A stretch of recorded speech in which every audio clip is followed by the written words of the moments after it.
Au nom du Père et du Fils et du Saint-Esprit, la grâce de Jésus notre Seigneur, l'amour de Dieu le Père et la communion de l'Esprit Saint soient toujours avec vous.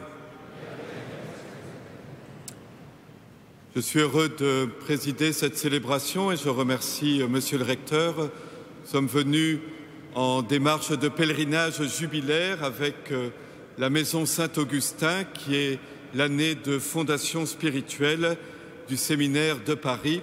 L'occasion pour moi de confier à vous tous, tous ces jeunes qui marchent vers la prêtrise et les vocations. Nous faisons aujourd'hui mémoire dans le diocèse de Paris de Sainte Madeleine Sophie Barra, fondatrice des Sœurs du Sacré-Cœur qui se sont consacrées à l'éducation des jeunes filles. Nous entrons dans la célébration de cette Eucharistie en demandant au Seigneur de préparer lui-même nos cœurs, en demandant pardon pour nos péchés. Je confesse à Dieu Tout-Puissant, je reconnais devant mes frères que j'ai péché en pensée, en parole, par action et par omission. Oui, j'ai vraiment péché. C'est pourquoi je supplie la Vierge Marie, les anges et tous les saints, et vous aussi, mes frères, de prier pour moi, le Seigneur notre Dieu. Que Dieu Tout-Puissant nous fasse miséricorde, qu'il nous pardonne nos péchés et nous conduise à la vie éternelle.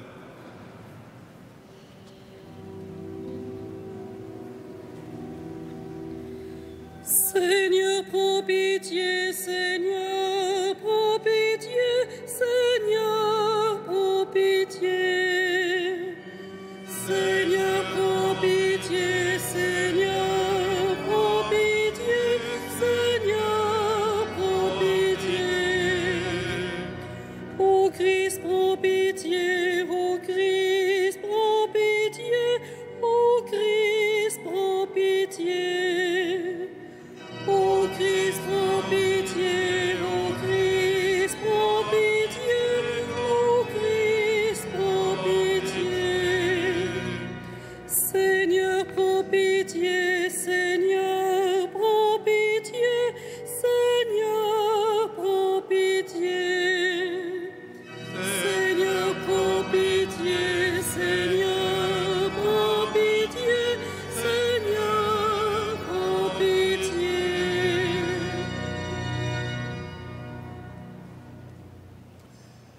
Prions le Seigneur.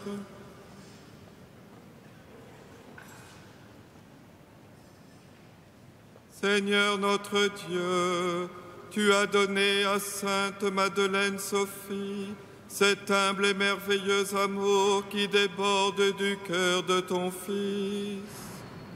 Accorde-nous à son exemple de persévérer dans ton amour et d'y progresser jusqu'au terme de notre vie. Par Jésus-Christ, ton Fils, notre Seigneur et notre Dieu, qui vit et règne avec toi et le Saint-Esprit, maintenant et pour les siècles des siècles.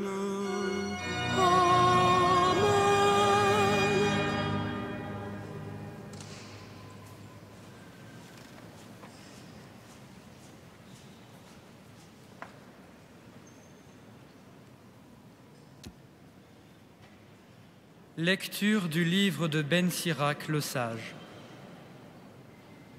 La parole agréable attire de nombreux amis, le langage aimable attire de nombreuses gentillesses.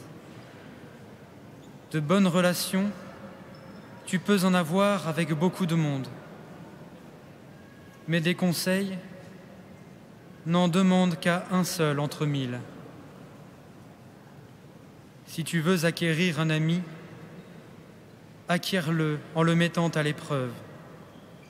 N'aie pas trop vite confiance en lui. Il y a l'homme qui est ton ami quand cela lui convient, mais qui ne reste pas avec toi au jour de ta détresse. il y a l'homme qui d'ami se transforme en ennemi et qui va divulguer, pour ta confusion, ce qui l'oppose à toi. Il y a l'homme qui est ton ami pour partager tes repas, mais qui ne reste pas avec toi au jour de ta détresse. Quand tout va bien pour toi, il est comme un autre toi-même et commande avec assurance à tes domestiques. Mais si tu deviens pauvre, il est contre toi et il se cache pour t'éviter. Tes ennemis, tiens-les à distance, mais avec tes amis, sois sur tes gardes. Un ami fidèle est un refuge assuré. Celui qui en trouve un a trouvé un trésor. Un ami fidèle n'a pas de prix. Sa valeur est inestimable. Un ami fidèle est un élixir de vie que découvriront ceux qui craignent le Seigneur. Celui qui craint le Seigneur orientera bien ses amitiés, car son compagnon lui ressemblera. Parole du Seigneur.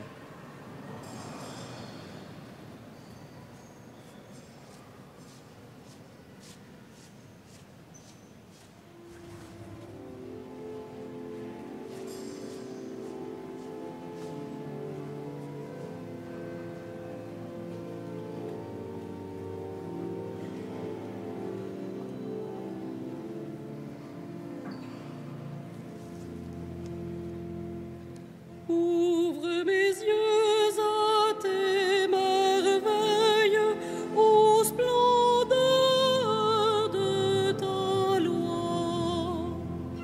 Ouvre mes yeux à tes merveilles, ô splendeur de ta loi. Toi, Seigneur, tu es béni. Apprends-moi tes commandements.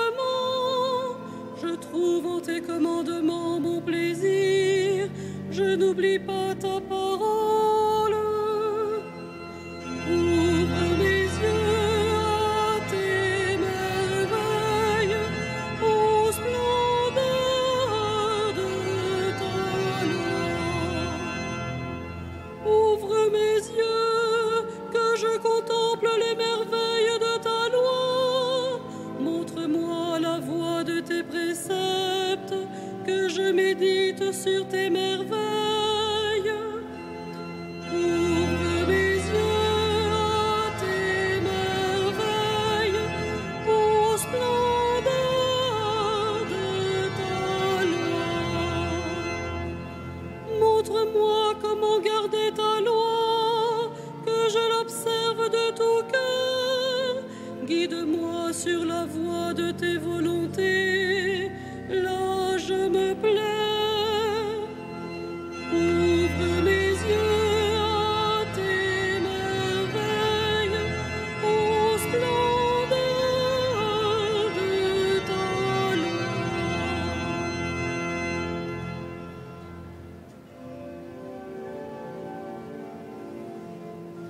Alléluia, Alléluia, Alléluia,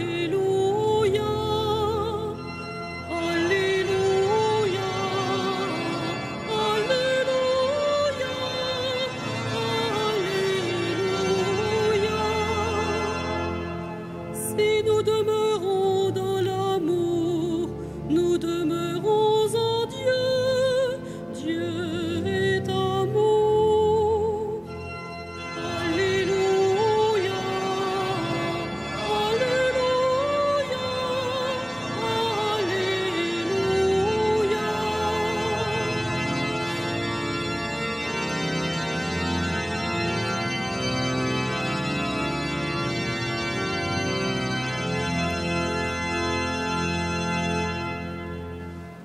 Le Seigneur soit avec vous. Évangile de Jésus-Christ selon saint Marc. Jésus arrive en Judée et en Transjordanie De nouveau, la foule s'assemble près de lui, et de nouveau, il les instruisait comme d'habitude. Des pharisiens l'abordèrent, et pour le mettre à l'épreuve, ils lui demandaient « Est-il permis à un mari de renvoyer sa femme ?» Jésus dit « Que vous a prescrit Moïse ?» Ils lui répondirent « Moïse a permis de renvoyer sa femme à condition d'établir un acte de répudiation. » Jésus répliqua « C'est en raison de votre endurcissement qu'il a formulé cette loi. Mais au commencement de la création, Dieu les fit hommes et femmes. À cause de cela, l'homme quittera son père et sa mère, il s'attachera à sa femme, et tous deux ne feront plus qu'un.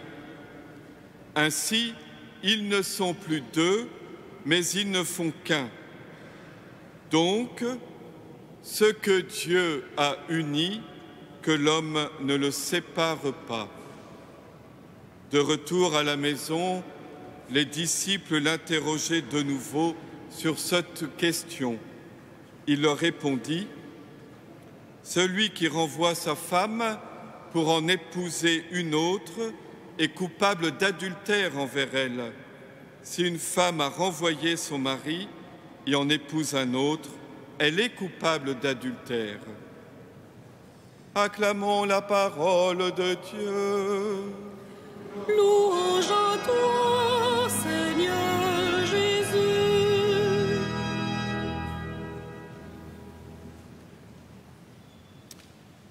Dans ce débat bien connu avec les pharisiens au sujet de la répudiation, Jésus élève ses contradicteurs jusqu'à la vérité la plus haute concernant l'homme et la femme. Vous avez vu qu'il déplace la question. Il ne se place pas sur un terrain légaliste, mais il se place au point de vue de la vérité originelle, de la volonté originelle de Dieu sur l'amour humain. Et en se plaçant du point de vue de la volonté originelle, il manifeste la pleine vérité et la beauté première de l'union des époux. Cette union ne doit pas être comprise seulement comme un lien juridique. C'est une union dans l'amour, un don mutuel de deux personnes, un homme et une femme libres et égaux, qui s'unissent pour s'aimer et qui ensemble coopèrent au don divin de la vie. Cette plénitude originelle demeure actuelle, bien qu'elle soit affectée et comme recouverte par le péché. La division, la discorde, le repli égoïste sur soi, l'inégalité, l'injustice, dont bien souvent les femmes ont été victimes, sont la marque d'un état de choses affecté par le péché. Nous savons que le péché a son origine au-delà de l'homme, mais il a son foyer dans nos cœurs.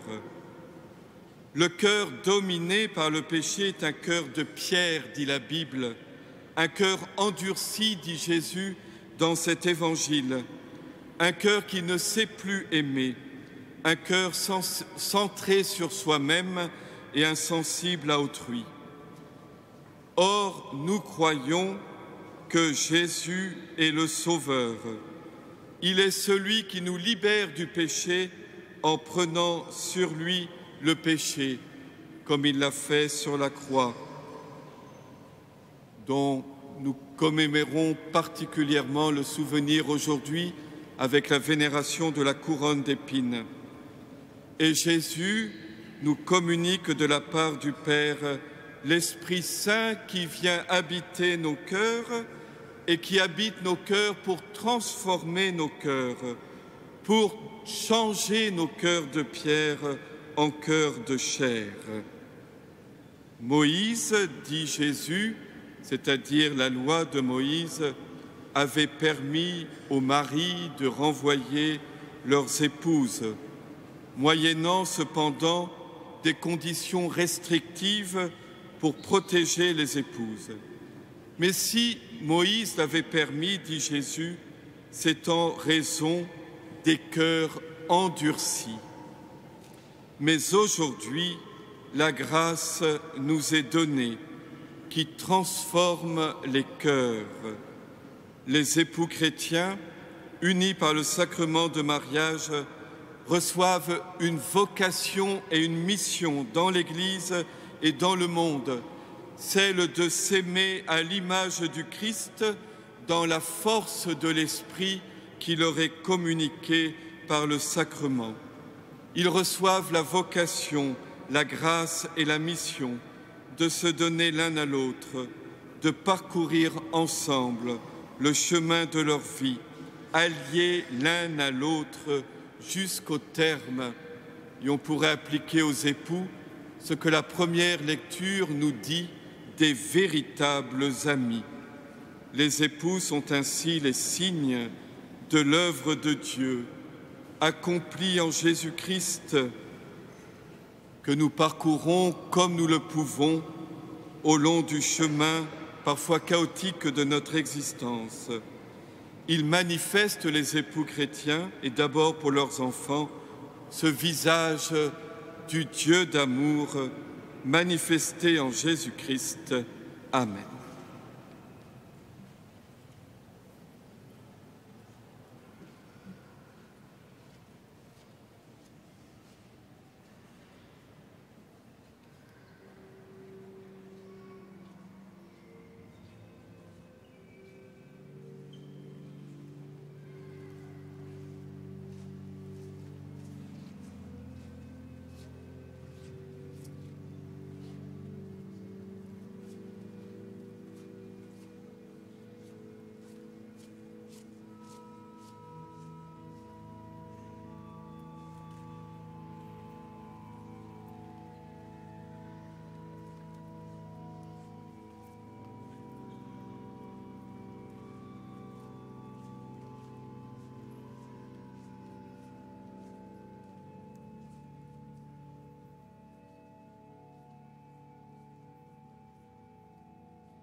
Accepte, Seigneur, le sacrifice que ton peuple consacré t'offre aujourd'hui en l'honneur de Sainte Madeleine Sophie.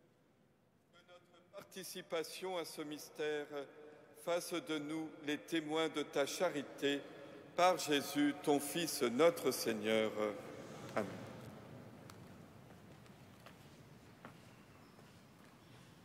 Le Seigneur soit avec vous. Et avec votre esprit. Élevons notre cœur. Nous le tournons vers le Seigneur. Rendons grâce au Seigneur notre Dieu. Cela est juste et bon. Vraiment, il est juste et bon de te rendre gloire, de t'offrir notre action de grâce toujours et en tout lieu, à toi, Père très saint, Dieu éternel et tout-puissant. Car tu es glorifié dans l'assemblée des saints. Lorsque tu couronnes leurs mérites, tu couronnes tes propres dons.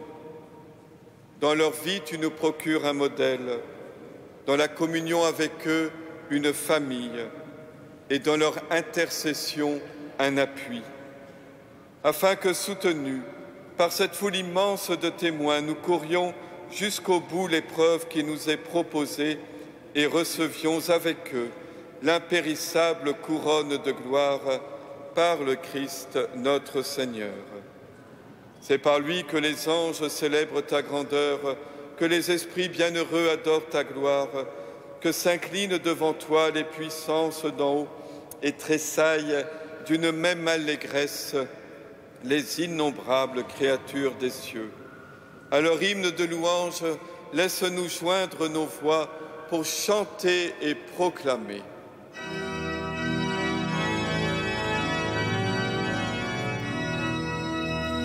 Saint, saint, saint le Seigneur, Dieu de l'univers, le ciel et la terre sont remplis de ta gloire. Hosanna au plus haut des cieux, béni soit celui qui vient au nom du Seigneur. Hosanna au plus haut des cieux. Tu es vraiment saint, Dieu de l'univers, et toute la création proclame ta louange, car c'est toi qui donnes la vie, c'est toi qui sanctifies toutes choses par ton Fils Jésus-Christ, notre Seigneur, avec la puissance de l'Esprit Saint, et tu ne cesses de rassembler ton peuple afin qu'il te présente partout dans le monde une offrande pure. C'est pourquoi nous te supplions de consacrer toi-même les offrandes que nous apportons, sanctifie-les par ton Esprit pour qu'elles deviennent le corps et le sang de ton Fils, Jésus-Christ notre Seigneur, qui nous a dit de célébrer ce mystère. La nuit même où il fut livré, il prit le pain. En te rendant grâce, il le bénit, il le rompit et le donna à ses disciples en disant « Prenez et mangez-en tous, ceci est mon corps livré pour vous. »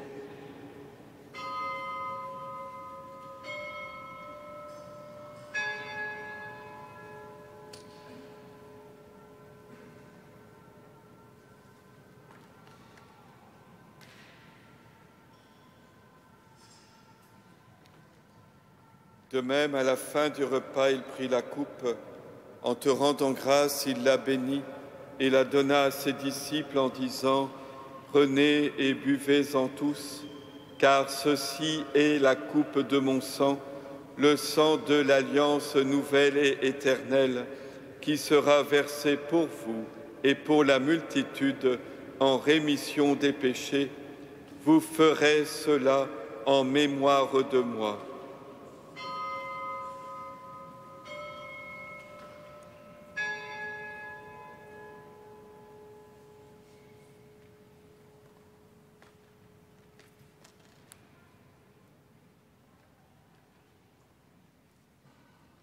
Il est grand le mystère de la foi.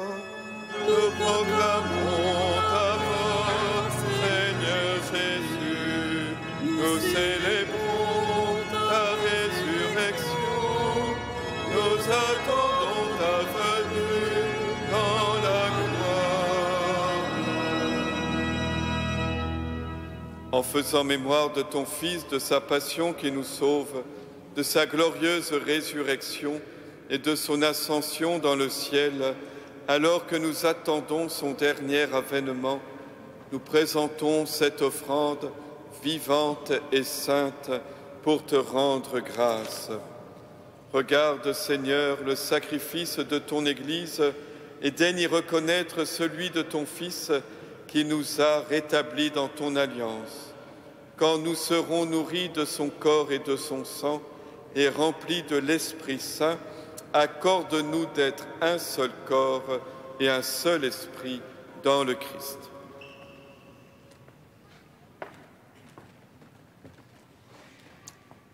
Que l'Esprit Saint fasse de nous une éternelle offrande à ta gloire, pour que nous obtenions un jour les biens du monde à venir, auprès de la Vierge Marie, la bienheureuse Mère de Dieu, avec les apôtres, les martyrs, les saints de Paris et tous les saints qui ne cessent d'intercéder pour nous. Et maintenant, nous te supplions, Seigneur, par le sacrifice qui nous réconcilie avec toi, étends au monde entier le salut et la paix. Affermis la foi et la charité de ton Église au long de son chemin sur la terre. Veille sur ton serviteur, le pape François, notre évêque André, ses auxiliaires, Éric et Renaud, Michel et Jérôme, l'ensemble des évêques, les prêtres, les diacres, tout le peuple des rachetés. Écoute les prières de ta famille assemblée devant toi et ramène à toi, Père très aimant, tous tes enfants dispersés.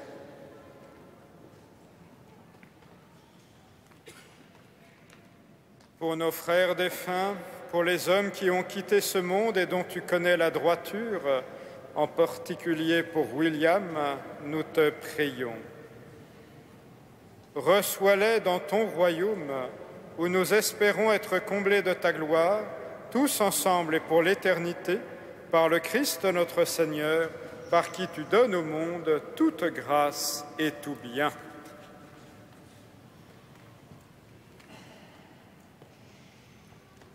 Par lui, avec lui et en lui, à toi, Dieu le Père Tout-Puissant, dans l'unité du Saint-Esprit, tout honneur et toute gloire, pour les siècles des siècles.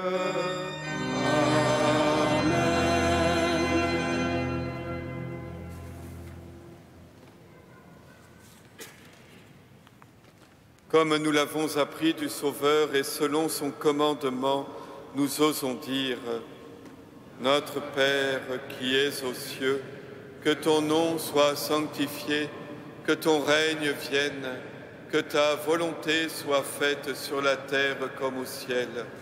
Donne-nous aujourd'hui notre pain de ce jour. Pardonne-nous nos offenses, comme nous pardonnons aussi à ceux qui nous ont offensés. Et ne nous soumets pas à la tentation, mais délivre-nous du mal. Délivre-nous de tout mal, Seigneur, et donne la paix à notre temps.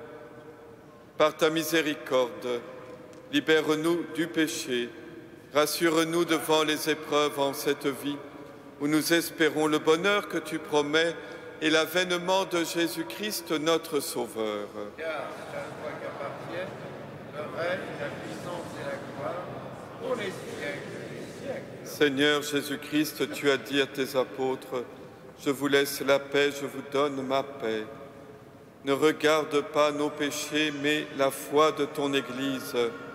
Pour que ta volonté s'accomplisse, donne-lui toujours cette paix et conduis-la vers l'unité parfaite, toi qui règnes pour les siècles des siècles. Amen.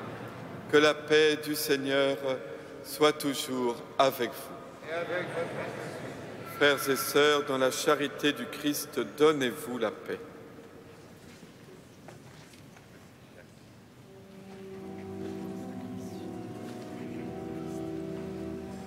Agneau de Dieu qui enlève le péché du monde, en pitié de nous. Agneau de Dieu qui enlève le péché du monde, en pitié de Dieu qui enlève le péché du monde, donne-nous la paix.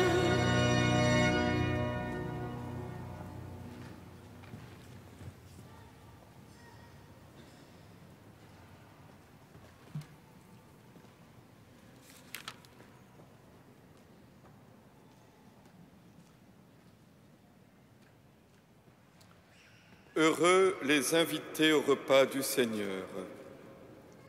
Voici l'agneau de Dieu qui enlève le péché du monde. Recevoir, mais dis seulement une parole et je serai guéri.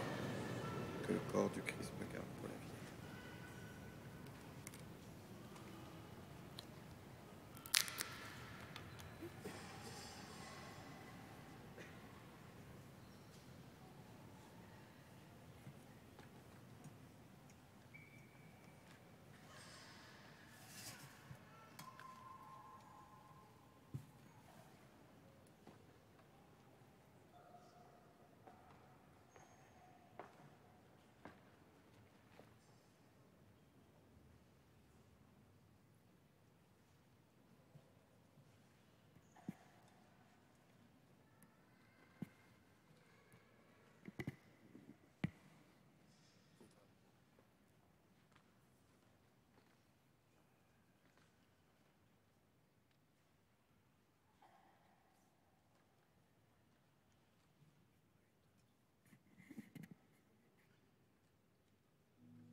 Prions encore le Seigneur. Dieu Tout-Puissant, fais que nous trouvions un soutien dans ce repas sacré, pour qu'à l'exemple de Sainte Madeleine Sophie, notre cœur et toute notre vie témoignent de notre charité fraternelle et du rayonnement de la vérité par Jésus, ton Fils, notre Seigneur. Amen.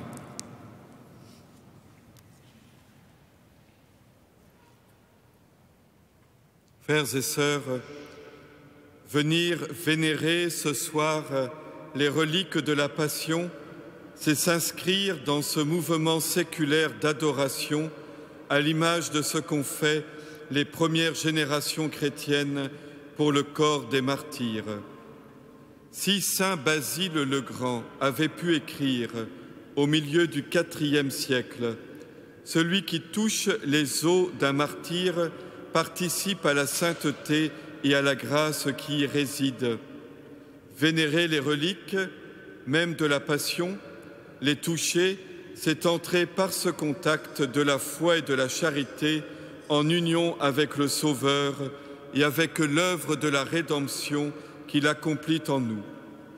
Les vénérer dans une prière silencieuse et comme à distance, ainsi que nous faisons ce soir, c'est s'offrir à la proximité invisible du Seigneur à nos vies et s'ouvrir à l'action directe du Christ qui vient toucher nos cœurs et les convertir en les engageant sur le chemin du salut.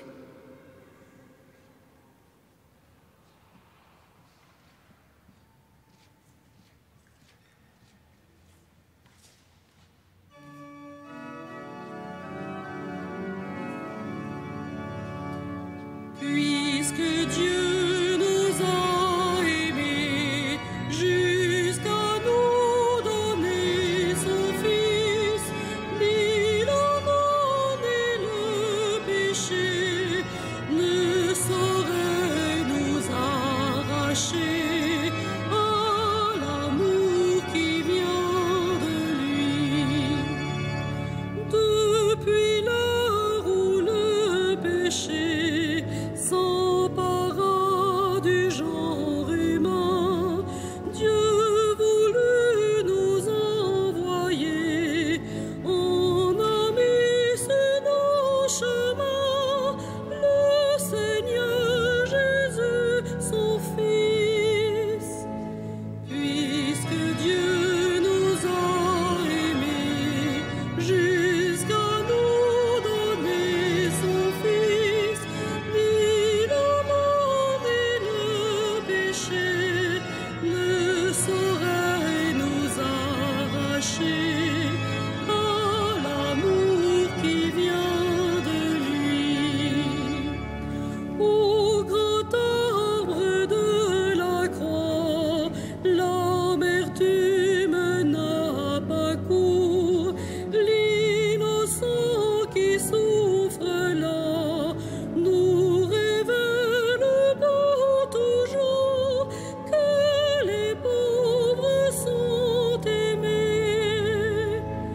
Puisque Dieu nous a aimés jusqu'à nous donner son Fils, ni la mort ni le péché ne sauraient nous arracher à l'amour qui vient de lui.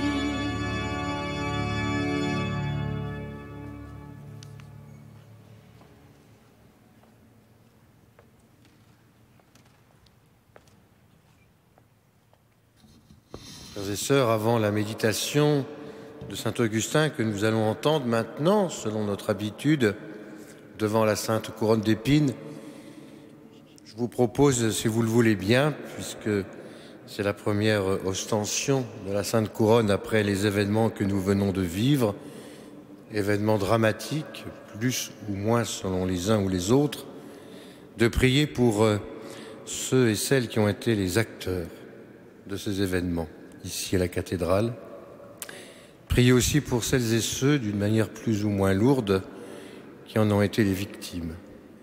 et que le Seigneur, à l'invitation du cardinal, dans sa prière de l'autre soir, la veillée pour la vie, nous aide les uns les autres à purifier nos corps, nos cœurs, nos regards, nos actions, et devant la couronne d'épines, devant sa passion, que nous puissions demander au Seigneur la paix et la sérénité pour le monde.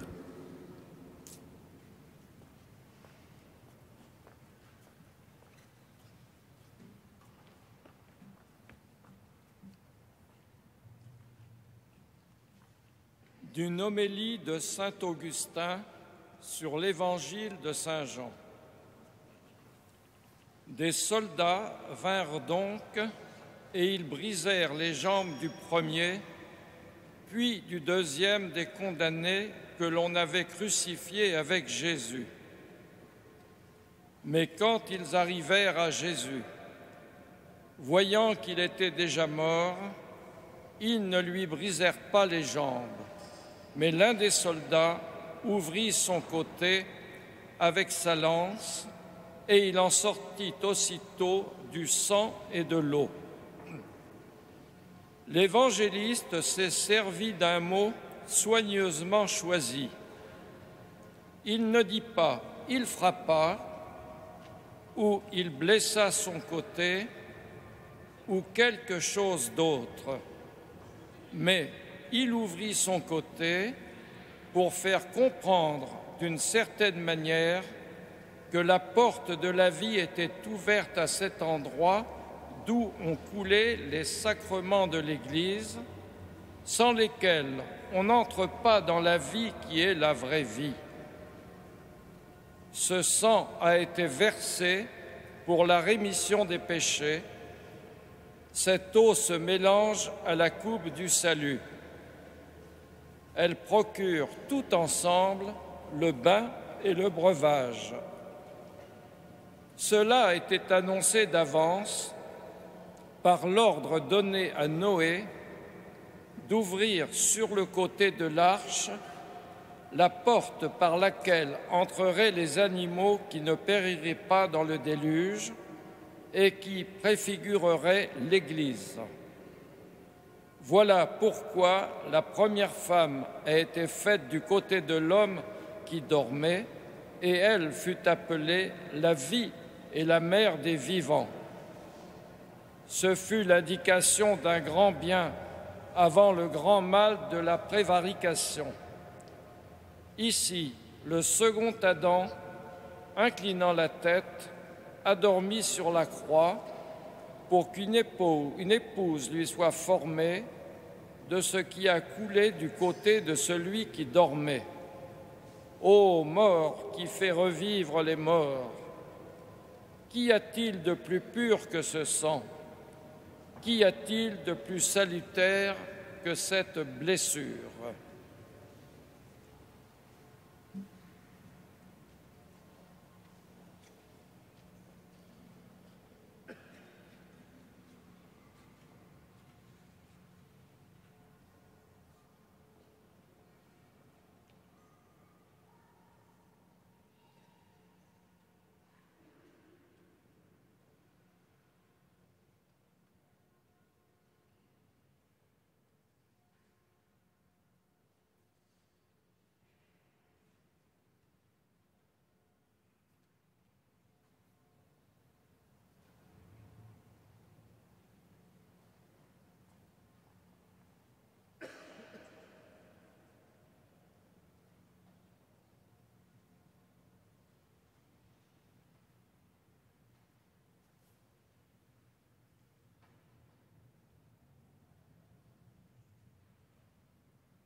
Prions le Seigneur. Tu as voulu, Seigneur, que tous les hommes soient sauvés par la croix de ton Fils. Accorde à ceux que tu as régénérés par l'eau et l'Esprit de goûter au ciel les bienfaits de ta rédemption. Par Jésus, ton Fils, notre Seigneur. Le Seigneur soit avec vous. Avec votre esprit.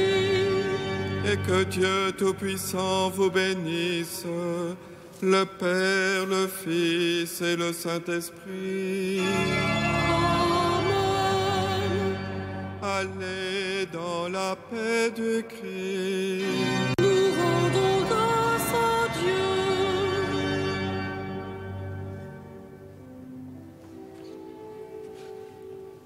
Salve Regina. Mater misericordiae, vita dulcedo, et spes nostra salve. A te clamamus, insules irive, a te suspiramus, gementes et flectes, in hoc lacrimarum vale. Pia ergo, advocata nostra, illos tuos, misericordes oculos, ad nos